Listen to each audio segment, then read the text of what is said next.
네. 오늘도 질문이 엄청난 것 같고요. 그럼 하나씩 제가 여쭤보도록.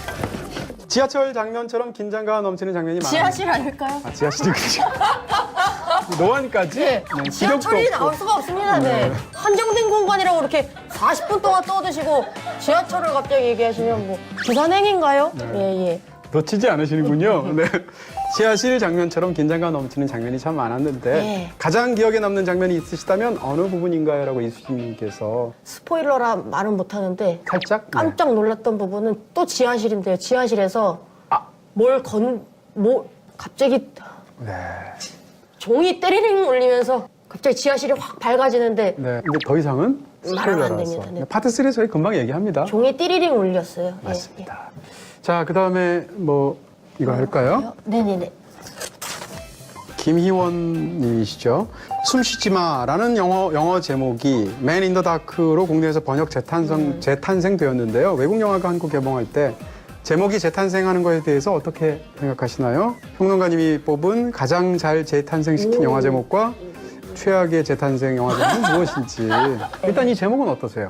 그 외국 원제를 왜 굳이 또 외국말로 하면서 이렇게 바꿀까? 저건 안 바꿔도 좋았을 텐데 이런 것도 있는데 요거는 괜찮지 않으셨어요? 저도 괜찮은 괜찮은 것 같아요. 돈 브리스보다 그거 너무 막 직접적인데요. 이거는 그냥 맨 인 더 다크 해가지고 그쵸. 이건 더 나쁘지 않아서 좋았어요. 저는 괜찮은 제목 같습니다. 좋습니다. 네. 왜냐하면 이 제목을 옮길 때 고충 같은 게 느껴져요, 사실은. 만약에 내가 수입한 사람이라고 생각해 보세요. 그럼 이걸 제목을 바꿀 때 돈 브리드. 이상하잖아요. 돈 브리드가 뭐야.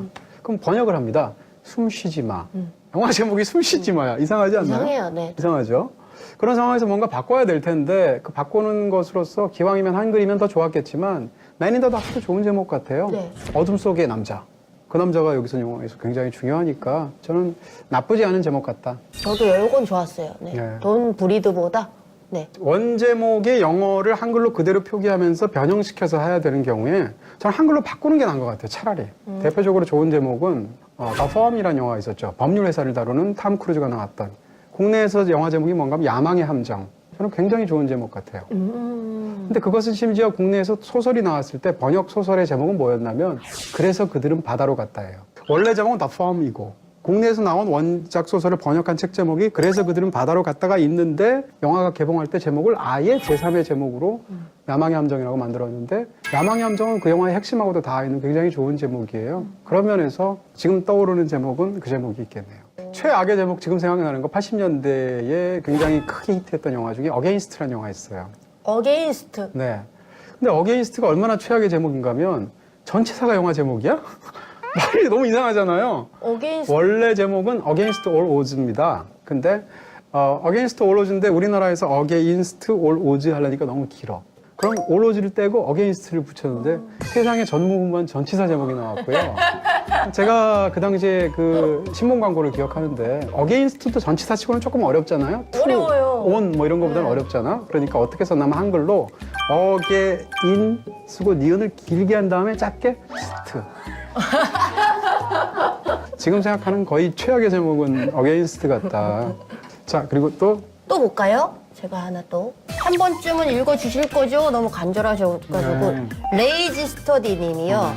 맨 인 더 다크를 보시면서 한국 공포 영화에도 꼭 이런 요소가 있었으면 좋겠다라고 할 만한 것이 있었나요? 하셨네요.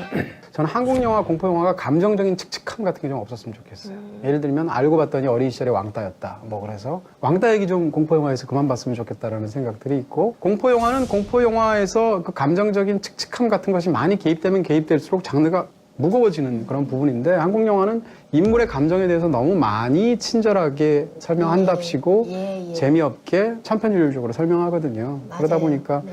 영화의 장면을 제대로 즐길 수가 없는. 그 친구가 어땠고 어떤 시절을 보냈고. 예. 이 영화도 사실은 좀 그런 부분이 있어요. 그렇지만 그것을 다루는 방식은 이 영화는 그야말로 최소한으로 다루죠.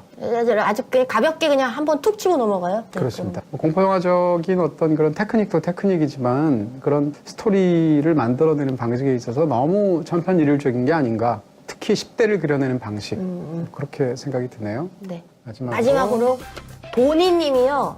데이비 피처의 패닉룸 오프닝과 비슷하다 생각되었는데요. 초반에 모든 장소를 관객에게 미리 공개하고 공포를 느끼게 하는 진행 방식은 장소에 대한 사전 지식 없이 탐험적으로 들어가는 공포 영화보다 어떤 강점이 있을까요?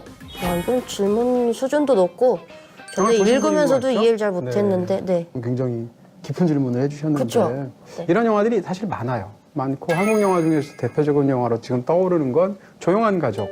시작하자마자 그 지은 산장 곳곳을 카메라가 종횡무진 복도 계단으로 내려가면서 이게 앞으로 펼쳐질 산장입니다라는 것을 보여줘서 그 영화가 사실상 어떻게 보면 산장이 주인공인 영화다 이렇게 보여주는 패닉룸도 마찬가지고 이 영화도 침입했을 때 그 보여주는 방식이 아까 있었다고 제가 말씀드렸잖아요. 네네. 이렇게 하게 되면 이 공간 자체가 갖고 있는 맥락이 훨씬 더 중요해서 사건이 단순히 거기서 벌어진다가 아니라 그 공간성 자체가 영화 속의 어떤 핵심이 되겠죠. 그 다음에 미리 보여주는 것들이 뒤에서 쓰이기도 합니다. 이 영화 같은 경우에 대표적으로 중간에 쫙 이렇게 공간을 하다가 갑자기 벽면을 보여주는데 벽면에 연장들이 쫙 걸려 있죠. 네, 그 중에 어떤 한 연장은 주인공이 보지 않고 옆으로 그냥 가고 있음에도 불구하고 카메라가 주인공을 안 따라가고 연장 중에 하나를 쭉 들어가서 보여주기도 합니다. 그런 방식을 통해서 인지를 시키는 건데 이 연장이 나중에 쓰이죠. 결정적인 방식으로. 네. 이렇게 해서 어떻게 보면 시각적인 암시와 복선을 사전에 인지시키는 방식. 그렇게 해서 나중에 관객 입장에서 그게 쓰이게 되면 아, 그게 거기서 본 그거구나 이런 식으로 그래요. 맞아요. 그런 장점들이 있겠죠. 띠링 그거는 참 그게 무슨 장면인지 그거, 네. 네. 그 장면이 어떻게 보면 이 영화에서 가장 무서운 장면이라고 볼 수도 있는데 파트 3에서 네, 알려드리겠습니다. 지선 씨가 아주 낱낱이 파헤쳐 주실 겁니다.